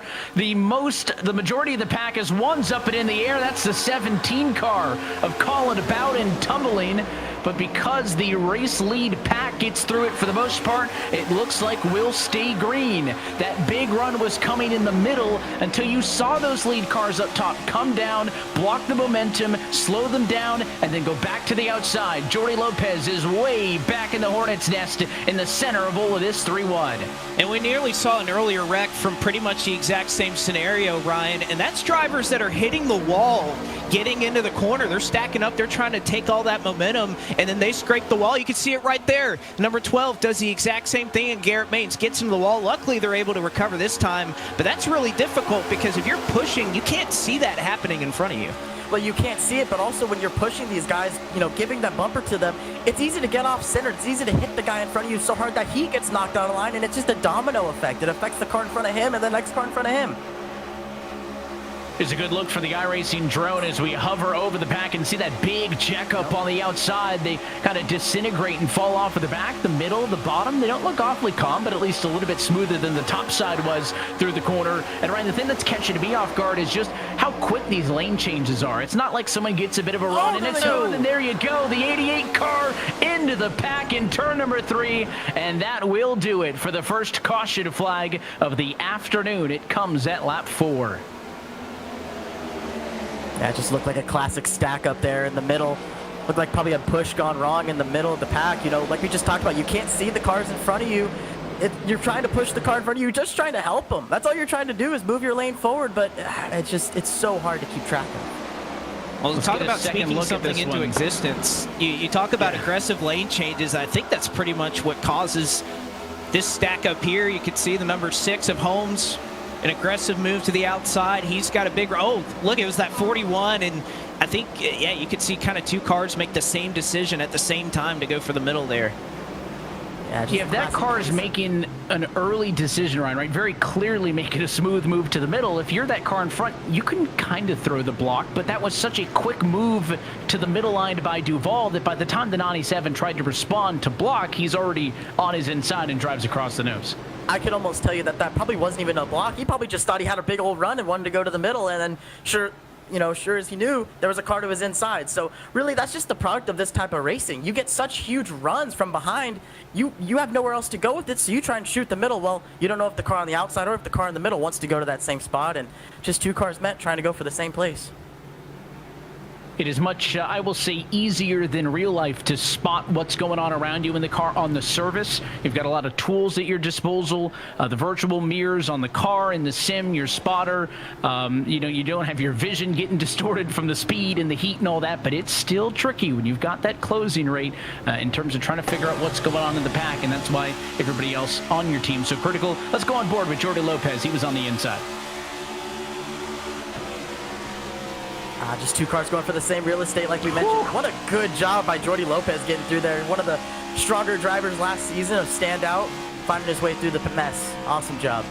Well, and I think you made a great point there just prior to that about how difficult it can be behind the wheel to kind of feel those type of things happening in the sim. And I know we have a lot of people who are somewhat new to this series tuning in tonight. A lot of these drivers out here, they have real spotters. They have multiple people that are on their pit box that are trying to talk to them just as they would in real life about where runs are forming, where they can go. And I'm sure that's something that probably aided Jordi Lopez a little bit right there. Well, lights out already on top of the iRacing official pace car, so we're going to get set to do it again. Of course, the drivers involved in the accident have to come down pit road.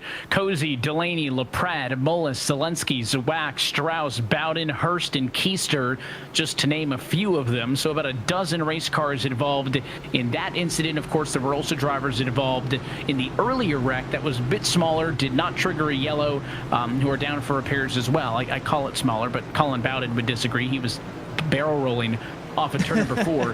He will not rejoin the grid for this restart. He's going to be stuck onto pit road.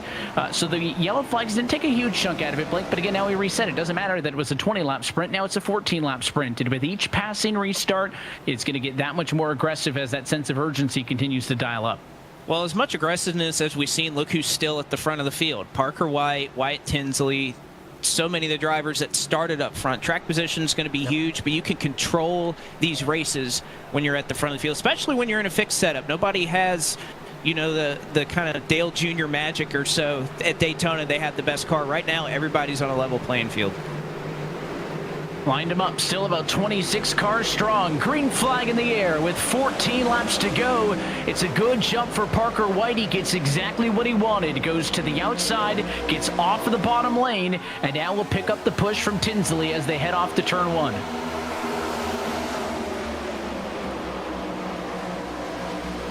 Yeah, Parker White jumping to the top side there. Wyatt Tinsley proven to be strong all night long, but then you have another car coming through the middle. Dylan Duval going through the middle. We're 3 by 3 all the way through the pack. And Duvall pretty much has an option here. He gets a great push from that 11 of Salas, but he can go back down to the bottom. He can lead the middle. You're able to clear. It's amazing to see what you can do in that middle lane, but you have to do it all at once. I think the longer you stay there, if they're not able to clear, it's going to break up because you see Kerwin drift low, Duvall goes high, and now all of a sudden that middle that looked so good just half a lap ago, they are free falling right now. Oh, and DeMerchant going to make the big swing from the top to the middle lane to try to get out of there, but now he's got no help. He needs that 77 and the 11 to get up to him, so it's a big power move, but then when there's no push, he drops back and takes a huge shunt there that's going to stack up the middle lane all over again. So much lateral side-to-side movement in the corner. That middle lane is not a car length wide, it's about 2.5 with how much movement they have through the turns, and that's what makes it so precarious. Casey Kerwin is right in the middle of all of it. He's having a good time. His onboard person. He's laughing. He's enjoying it. Big smile on his face. He looks like a kid in a candy store right now, just giving the pushes of a lifetime to DeMerchant there. Getting shoved in the middle of 3. You just see all the chaos here. This is what these guys are seeing from the cockpit here. I mean, this is obviously a bit of higher view, but there's nothing you can do in these situations. It's so important to have that track position. Well, Casey's having fun nonetheless, trying to spearhead the middle line effort right now, though not enough help behind him to do so they're going to jockey in front of him as that 62 car goes to the middle of Matt Busa. Busa with no help, going to get pushed by the 77, rinse, wash, and repeat. DeMerchant goes to the middle, so on and so forth. Well, the cars up top are just sitting in line and riding it out. It is a free-for-all battle on those interior 2 lanes. I think, Ryan, you could probably speak to this better than any of us. iRacing has side draft modeled into the physics of how everything works. And I think that's one thing that kind of stalls out that middle lane. If it does make some progress, it's not long-lived because, well, eventually you're getting side drafted from the top and you're getting side drafted from the bottom. There's just not much you can do after that. Yeah, that's the beauty of being in the top lane, right? You're less susceptible to that side draft as you see Parker White giving a big shot to Dylan Duvall down the backstretch here. But, you know, when you're in that middle lane, you're getting all the air. You're getting the air from the outside cars and the inside cars getting dropped on you as you see Casey Kerwin dropping to the inside line now, getting a big shove from Keegan Leahy. So just lots of chaos going on. But, I mean, right now it just seems the top is what's prevailing. Going to be halfway there this time by 10 laps down, 10 laps to go in the clash at Daytona. The outside continues to stand the test of time as you go on board on the inside line there with that 10 machine of Steven Wilson. He's got the red banners as the defending eNASCAR Coca-Cola iRacing Series champion. He's been pretty quiet tonight, though. He's just chewing some gum, looks real calm for how chaotic things look on the racetrack, and he's allowing the inside to pull himself through. And it's not just those red banners, but red numbers as well on the sides and the roof. There is no doubt he's your champ. You know, I am forever a believer that nothing is going to phase Steven Wilson. The fact that he went through everything in that Championship 4 scenario, the bright lights are on him, there's hundreds of people, thousands of people in the Hall of Fame watching you compete for $100,000, and he didn't look phased all night. So I have to imagine you've been through that experience. I don't know if there's any scenario that is going to make him nervous, if that's a good way to say it. As all of a sudden we look up front, guess what? New leader, Casey Kerwin. Casey Kerwin goes to the point as he gets his first glimpse out the front. The 77 machine of Kerwin started 18th, and he's the race leader. Michael Guest started 27th, and he's to P2. So don't let the notion of a sprint race make you think that you can't get through the field. There are a ton of big movers inside of the top 10 as we get the perspective of Guest out of Brownsburg, Indiana. Yeah, we saw Michael Guest give Casey Kerwin a huge shot on the inside lane, and that's really what got them to the front. They tandemed up. It looked like 2011. Oh, we got a wreck in the middle of the pack. One car slammed the outside wall. It was the 54, and the yellow flag is out. It all started with Daniel Falkingham, who will come screeching to a halt for the second caution flag of the afternoon. And that's a tough one for Falkingham, who was a top 10 car at the stripe. And I don't know if it was a checkup on the outside that led to it, but it looked like he got either lost some speed or stuck in the fence. And then when you lose that much speed in the middle of a pack and there's very little separation, it's going to be so hard for the cars behind you to keep off of you, Blake, and we'll just have to wait at a second look. We will have to see. And You know, Kerwin and Guest, that's a combination. They've been pushing each other to the front of A-fixed races for the last decade on iRacing. So no shocker to see that both of them kind of started middle to the back of the pack and have found themselves up to the front, helping along one another. But you can see Falkingham, I mean, it looked like he was in the middle, got right hooked, and I believe that's kind of where the whole thing just completely fell apart. We'll take one more look at it. There's the 54s on the top side. You can see those Joe Gibbs Racing colors. Oh, he gets a little bit in the wall. Yeah, we talked about that earlier. Just gets a little bit too much speed. You know, that can be deceiving at times, Ryan. The tri-oval at Daytona, you think, well, you don't really think anything of it. You know, you don't really have to try and make the corner, but sometimes these speeds that you're carrying, you have to lift. You have to be able to make that corner as if it's a regular normal oval corner at times, and you can see right there just carried a little bit too much momentum and got caught by the wall.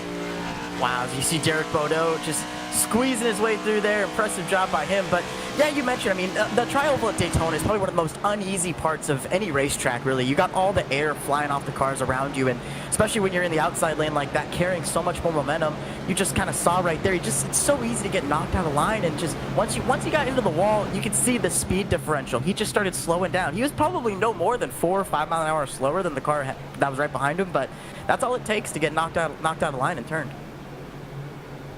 So that's all it takes. And again, now we're under our second yellow of the night. Gives these drivers an opportunity to reset, refocus, and we go at it again. But even if the lights go out on top of the pace car, the next time around, you're going to be looking at a 4-lap-to-go sprint to the end as a best-case scenario. So again, already these yellows having that major impact on taking those opportunities away from everybody else. That means that it's probably going to be pretty rowdy from the drivers outside of the top 10, because they're going to have to go. They're going to be aggressive.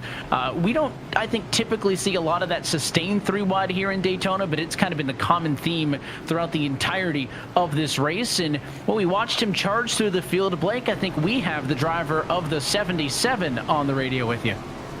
Casey, are you having fun? We were riding on board with you there for a little bit, and you just had the biggest smile on your face when you're in the middle 3 wide and 20th. Are you having a good time tonight? Oh, we're having a great time. Me and Gonzo, my spotters, Gonzo and Ethan, we're all screaming, having a great time at every big shove and big move we're trying to make. And yeah, it's a good warm-up of getting back used to the spatial awareness needed before the big race in 2 weeks. So yeah, everyone in Twitch chat's having a great time. We're having a blast, just screaming and yelling, and huge runs everywhere. We're probably going to end up upside down, and it's going to be glorious. Well, we'll see if that happens. But, you know, you also have some experience up here at the front of this field at Daytona. You've been up front in a number of the last few finishes we've had here at Daytona. Anything you can learn from that to apply here?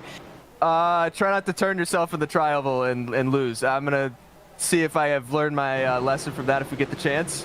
Hopefully maybe get a practice round before 2 weeks. But yeah, we've been able to put ourselves in good spots lately, and obviously we got ourselves to the front in this, so hopefully we can do the same in 2 weeks. Hopefully get a nice practice round here on this restart. Since we're going green, I wasn't paying attention, and yeah, keep it up front hopefully. We talk about learning things. Casey, we appreciate the time. I learned you can turn the lights out on the pace car on the backstretch, because we are going green this time by with 5 laps to go at Daytona. Good jump for both cars on the front row, and it means there's no avenue to the outside for Kerwin. The 45 of Guest shuts the door, and he'll have the advantage off to 1 as we already go 3 wide. It's the 8 car of Honeycutt going underneath the 48 machine. It was a daring move there from Honeycutt to try and carry that momentum he had. It forces Bolin up the racetrack through the middle, kind of this 3-car tandem that's linked up. Does he try to go low on Duval? He's got space to do it if he wants to try to get right behind Kerwin. But man, pushing the pusher who's being pushed, that doesn't always work out. It's not a fun spot to be in when you're the middle car. The 77 slides up off the corner to take over the outside line. That was by design for Kerwin. He'll now receive the push from Guest, and that leaves only the 41 of Duval and the 8 machine of Caden Honeycutt to be the flag bearers for the bottom line of the racetrack. 3 wide behind them as a big move to the inside for the 89 car. Garrett Lowe nearly causes an accident. Now Duval goes to the middle lane, and we're 3 wide once more in the top 5.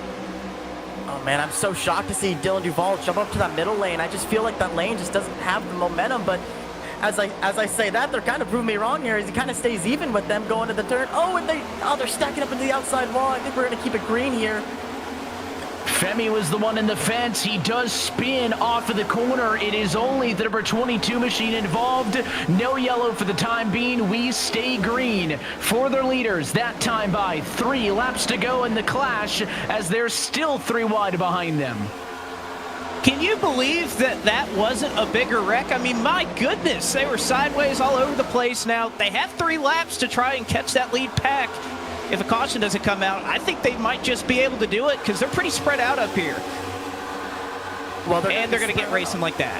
Yeah, they're going to be spread out, but that second pack is going to have a massive run coming up here. I would say by the time they get to the front stretch, they're going to have such a huge run, and that's going to be what we talked about. Who's going to be your buddies now? You're making deals back there saying, hey, push me, push me, push me. Let's get back up to the front. So it's going to be interesting to see what happens here in these final 2 laps. These team paint schemes make it very easy to tell us. Oh, and that was not clear. Down through the grass after contact there. And a spin back on track. No caution. That was Tucker Minter. We stay green. My point was going to be, look at those Kansas City Pioneers cars. 2nd and 3rd on the outside. Both drivers as well share a technical alliance. They found each other. Can they bring it home as they nearly got pile driven from behind by Derek Bordeaux? I just can't believe they're holding on to it. The shoves are so massive. But you mentioned it, teammates up here running 2nd and 3rd, Wyatt Tinsley and Graham Bolin. Graham's one heck of a speedway driver, and Wyatt Tinsley, we know he has no fear. He won the 2nd heat race. This is going to be coming down to the wire. White flag in the air. The clash at Daytona is official. Calm before the storm. Single file topside. That inside line about 4 car lengths back, but here they come.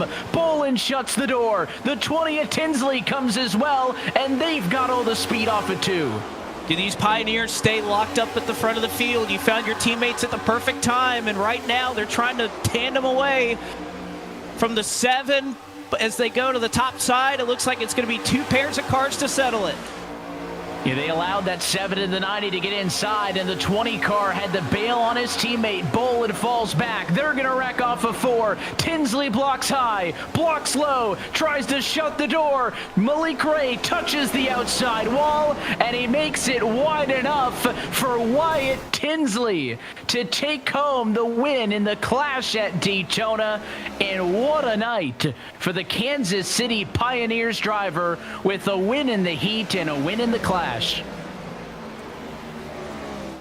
Yeah, what a night for Wyatt Tinsley. Wins the heat race, keeps it up front all night. We talked about it earlier in the start of this race. Track position was going to be key, and he kept it mostly in the top 10, I think, for that entire time. I mean, Malik Ray, one of the undeniable best at the super speedway racing. It was no surprise to see him challenge there late, but Wyatt Tinsley, like I mentioned before, no fear, gets the job done here in the clash.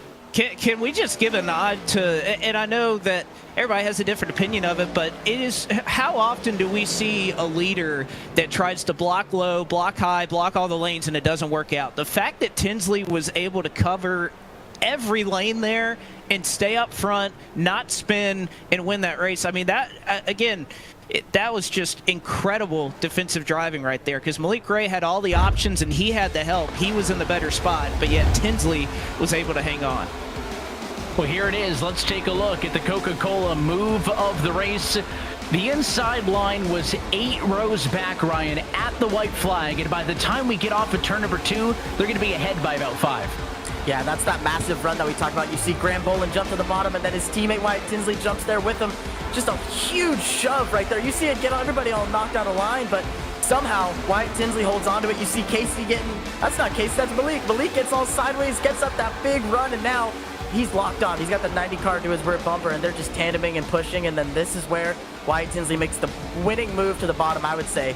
He locks himself with Malik and puts themselves in position to protect and defend that win. Probably wanted to stay with his teammate Blake, did what he had to do, and right here, to the outside, to the inside, back to the outside again. About 3 moves to give the 7 nothing to play with. No, and again, Malik probably needed that 90 car to stay with him just a little bit longer to get that momentum. But again, textbook blocking by Wyatt Tinsley right there. Well, let's take a look at your full race results, and it is a Wyatt Tinsley race win in the Clash at Daytona. Jordy Lopez second, and Malik Ray in third. That was the battle to the stripe, and a representative from each of those three manufacturers on the podium in this Daytona Clash. Ryan Doucette and Bobby Zelensky come home inside of the top 5, with Michael Guest, Timmy Holmes, Graham Bolin, Garrett Lowe, and Seth the Merchant your top 10. See Cody Bias, Jonathan Delaney, Steven Wilson, your former series champ, 13th, Matt Busa, Caden Honeycutt. Unfortunate for Parker White, was up front for so long. Unfortunately ends up in 16th, right in front of his Williams Esports teammate. Not what he wanted in the end, but it could have been worse. Strauss right there you mentioned, and another pair of teammates with Dylan Alt and Kwame Scott, the Letarte Esports Chevrolets in 19th and 20th. And then you get down to the back half of the field here. A couple of these cars started real good. Tucker Minter, Daniel Falkenham. I mean, those were top 10 cars at the start of the night. Same with Michael Cozy Jr. and Dylan Duvall at the bottom. It just does not work out for those drivers. No, it does not. And you look a little further back against some of those drivers that unfortunately, we're not able to really see the end of this one. May have wrecked out a little bit early. But again, no love lost, no points given up. This is just the Clash, so these drivers will just chalk this up as an exhibition. They'll go on and try to do a little bit better in a few weeks. Well, let's talk with your winner. He gets the first checkered flag of 2024. Wyatt Tinsley, victorious tonight at Daytona International Speedway, and Blake is with him. Wyatt, this has been one heck of a night for you to kick off your sophomore campaign. You get a heat, you get a feature win. I just want to know, you're leading the field coming into 3 and 4. Your teammate hangs you out to dry. All of a sudden, you have Malik Ray behind you, who's one of the best in the business. How were you able to pull that off and hold him off to get the win? I don't know. We were just kind of like trying to like maneuver everything and like try to get by. And I don't know. I'm still in shock because that was a one race to really just kick off the season, to be honest with you. Like, I gotta thank Parker and Falkenham for working me with that whole time. I know we kind of got like shuffled around and Falkenham got wrecked, so unfortunately for him. But yeah, then I took Graham's run and everything, and I appreciate him staying with me and everything. And we were just trying to like see who can get to the finish line first. I had to throw some big meaty blocks, and yeah, I'm excited to be back with the Pioneers, and I really thank them for putting on and iRacing putting on everything. You know, it's just amazing. Well, and I know you're somebody that is looking forward to an incredible sophomore season. This was a fun night, but the real work starts in 2 weeks. What have you kind of learned over this off season and kind of even from tonight maybe that could get your 2024 started off on a better note when we start counting points? Yeah, so I just learned a lot tonight through how the draft works, because it's a little bit different because it's just you get hot so fast and you got to really manipulate the temps in a way so you can really benefit yourself. And I don't know, I just learned so much, but Daytona is going to be an open setup, so we got to, everyone at NFR just got to grind the setup and just overall be better. Contender helped me a lot because I really harnessed my skills through qualifying and whatnot, so it was just amazing. I'm not on 210, by the way, so I strictly run 900. So I just see someone thinks I'm on 210. I'm not on 210. But yeah, so I just want to give a big thanks to Pioneers, Quick Trip, Price Chopper, Dr. Bob, Brian Mercurio for spotting me. Excellent spotting tonight. I mean, amazing. So I just want to thank everyone, and yeah. All right, that's the degrees of rotation, which we can get into that a little bit later. Wyatt Tinsley, your winner tonight at the Clash at Daytona. Again, congratulations, and maybe we'll see you back here in a couple weeks to do it once again. As we'll pull in here Malik Ray and Jordy Lopez, two of those drivers that came up just shy of taking home the victory tonight. I know Wyatt even kind of mentioned it in his interview that things were a little bit different in terms of, you know, what you guys thought the draft was going to be. Is there anything you guys kind of noticed? A lot of people can't drive. They need to go back to driving school, man. Everyone's just pushing each other like entirely too hard. And I think that all of that should hopefully change before the season opener. Yeah, and just people just keep driving to the wall, and it's just causing mayhem like on the outside line. So that needs to be cleaned up in 2 weeks, because that was ridiculous, honestly. But I'm just happy to just try to push Malik to a win, because he doesn't get wins often. So I'm just trying to help him out the best way I can. No way you just said that out. Of course, these two kidding around a little bit. But, okay, so you say that it's a little crazy out there. Everybody's being really aggressive. Does that kind of change your approach when, we're running a lot longer than 20 laps to start next week and, everything starts counting? There's money and points on the line at that point. You want to go first, Malik? Yeah, go first. I'd say I would say probably yeah, like in the season opener, I'll probably just be chilling out. Like I'm not really gonna be going like too hard too early. I'll say I'll probably just try to go like after pit stops, which is when everyone else is gonna try to go. But it is what it is. I feel like I stand a pretty good chance. Yeah, man. Right. And to be honest, I'm gonna just do somewhat of the same thing, just like somewhat keep the car clean and just try to take good points for BS competition and yeah. Which one of you two is going to finish in front of the other one in the standings? It's there's obvious. No question. It's obvious there's who no it is. question. It's obvious who it is, but sure, bro, sure. Yeah. All right. All right. We'll let you two settle that out. Again, we'll start paying points here in a couple of weeks. Congratulations on a second and third, Malik and Jordy, and hopefully we'll be talking to you soon. I appreciate it, guys. Thank you. All right, that is Malik Ray and Jordy Lopez against Spire Motorsports for Malik Ray, as well as BS Competition that you heard there from Jordy Lopez. We'll bring in another contender here tonight, and that is Bobby Zielinski. Back at it here at Daytona. How was your night?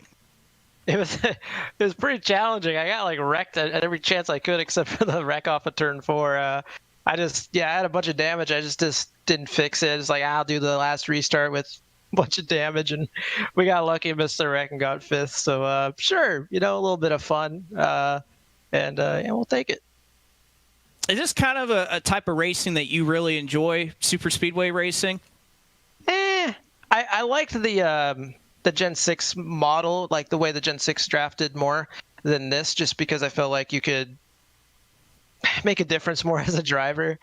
But I still like it because I know I can succeed at it. I know I can go win in 2 weeks if I'm given the opportunity. So like I'm good with whatever race, man. It's a lot of fun, but it's probably not my most skillful racing of all the tracks, I guess. Well, we'll see if you can do it. Bobby Zielinski back with JGR, the Interstate Batteries Camry, for another season. Bobby, I'm sure we'll be talking to you a lot throughout the season. Best of luck. Yeah, for sure. Thank you. Well, big thanks to Bobby, the rest of our drivers, including your race winner tonight from Daytona, Wyatt Tinsley, for chatting with us. And gentlemen, we don't have to go far because in 2 weeks' time, it gets serious. There's more than $500,000 on the line this time around. Still $100,000 to the winner. And that road all begins with the Daytona season opener. 2 weeks' time, February the 13th. Don't forget our all-new start time, 8 o'clock p.m. Eastern time. You don't want to be an hour late. Make sure you join in and join us for that one for 200 laps in Daytona. But we'll kind of wrap up this clash, and Ryan, I'll go to you as our special guest, and we're looking forward to having you with us in the booth many more times here in 2024. You any major takeaways from this one? Man, I mean, the major takeaways from this is just kind of seeing who wants to work together, right? I think we saw a lot of teamwork tonight. I think we saw a lot of guys, I guess you could say making deals throughout the pack. You saw Casey Kerwin working with some of his buddies and working his way up through the field. So I think next in a few weeks here, when we come back to Daytona, I think we're going to see a lot of teamwork come into play. I think we're going to see a little bit more of a calm race with points on the line. I don't think we're going to see as much chaos, but maybe I could be proven wrong. Yeah, I don't know if Casey would be smiling quite as big, Blake, if he's in that similar spot with 7 laps to go in the race in 2 weeks as he was tonight, right? It does certainly change things not only in the race format itself, right? 200 miles, not the sprints and all that, but of course with what's on the line, because sitting at the end of that very first race of the calendar is that golden ticket, as always, to lock yourself into the playoffs. Those race wins this year now come with playoff points, which will help you out in the opening rounds of the playoffs as well. There are stages in the regular season which you can get more playoff points for, so you really got to get serious right off the bat. I think you saw it in everybody's demeanor, from Wyatt to Casey that we saw mid-race, to even Malik and Jordy, a little bit of their post-race discussion as well. Everybody was out here, have a good time, learn a few things, but it gets serious when we go to these next couple of weeks. When I interviewed second and third throughout last season, I don't recall interviewing a lot of people that were particularly happy. I think that's where it gets real. We start that in 2 weeks, and we start to pay out a little bit of that $500,000 prize, and of course a spot to the playoffs, which Tucker Minter took last year. We'll see who can take it this year.